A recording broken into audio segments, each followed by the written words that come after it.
The police are gonna be here soon. Let's make this quick. Hello everyone, AceGamer445 here, and in this video I'm going to review Call of Duty Black Ops. Well, enough, Carlos. You know Bowman, right? Carlos. This is Mason. What's up, Carlos? Call of Duty Black Ops is the 7th installment in the Call of Duty series and is developed by Treyarch.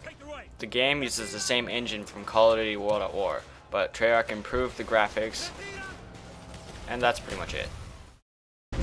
There's a compound. Carlos and his men should be hitting the airfield.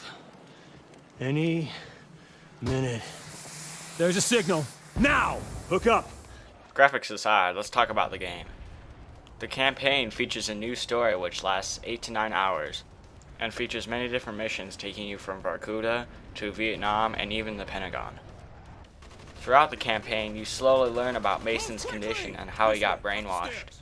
And there is a twist towards the ending of the story which reveals why Mason is being interrogated, and all sorts of other things. In my opinion, I thought the campaign was really good, and even though some people thought there's too much action in it, I still thought it was good. And I think the action helps immerse you into the campaign and keeps you wanting more. If you haven't played or finished the campaign yet, then hopefully this hasn't spoiled too much for you. Unless if you don't really care, then fine by me. Enough about the campaign, let's talk about the multiplayer. The multiplayer in Call of Duty Black Ops is what you would expect from a Call of Duty game.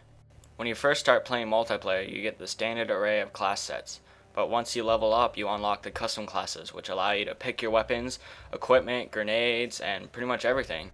Treyarch really bumped up the amount of customization you can do for your custom classes, allowing you to pick from a full set of camo, change the reticle and reticle color, lens color, and even letting you add your emblem and clan tag to your weapon. That's just amazing. Treyarch has also revamped the way you unlock weapons, perks, and equipment. Instead of having to level up to unlock it, you can now buy it using COD points, which of course you would earn by playing multiplayer games. This is a much better way of unlocking equipment for your character. Of course, you would still have to level up to unlock certain equipment, but as long as you have enough COD points and you have that weapon unlocked, you can buy it. And this way, you can unlock weapons that you want, but stay away from weapons that you don't want. Awesome sauce. There is also a new contract system which allows you to, well, pick contracts.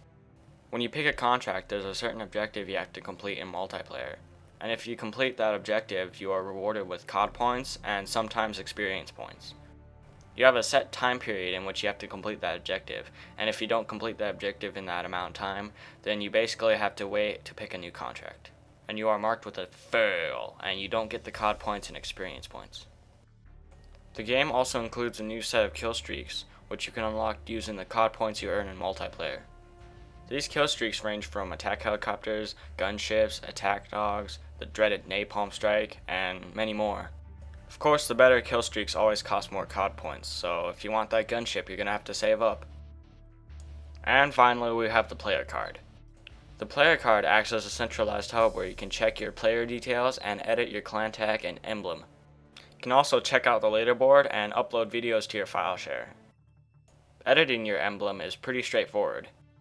You are first presented with a list of layers, and you buy these layers using COD points. Once you buy a layer, you have the option to buy the next layer, and so on. You then go into that layer and choose an object to make your emblem look pretty. If you don't like the color of the object or where it's placed, then just use the D-pad to change the color. And use the buttons mapped out on the bottom left corner of the panel to rotate it and scale it and all that other stuff. Like I said, it's pretty straightforward and it adds to the amount of customization Treyarch has added to this game. So if we actually dive into a multiplayer game, we can see that it's very similar to Modern Warfare 2's multiplayer. Actually, it's very similar to the multiplayer found in all Call of Duty games. This isn't a bad thing for people who've played any of the Call of Duty games before. This allows you to pick up the controller and feel right at home with the multiplayer. But there are also bad things with using the same formula. Some people have so much experience with Call of Duty that new players will find themselves overwhelmed by getting killed over and over and over again. And they might just give up on life. If you have experience with other shooters, then you might not have a problem adjusting to the multiplayer in Call of Duty. The game modes found in Call of Duty Black Ops are pretty much the same game modes you can find in any other Call of Duty game. These game modes range from Team Deathmatch to Domination to Ground War and many other game modes. There's also a new set of game modes called wager matches, which allow you to gamble COD points. If you place first, second, or third at the end of the match, you are able to win COD points based on the amount you gamble and what place you come in. So say if I did a typical wager match and I placed first, I would earn 30 COD points.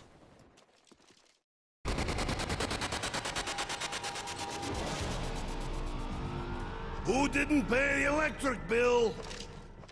Zombie mode returns in Call of Duty Black Ops, featuring new maps, the same characters, and the same objective: survive from endless hordes of zombies. The game mode now takes place in the Vietnam era, which gives you a slew of new weapons to kill the undead bastards. Much of the game mode concepts from World at War are brought into Black Ops, so not much has changed here. We still get the same perks, characters, and zombies that we've all come to love, but now we get to play on new maps and use new weapons. Zombies is still one of the most badass ways to kill zombies with your friends. Offering 4-player co-op, all you have to do is grab a few friends and you're ready to kick some zombie ass.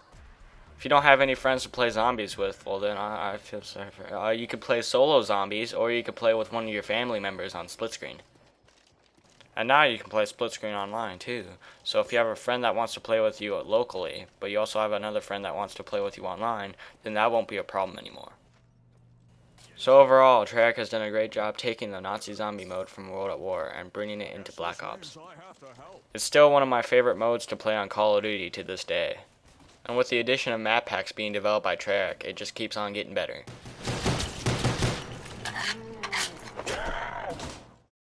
This has been a review of Call of Duty Black Ops. Thanks for watching. He will know suffering beyond his darkest fears.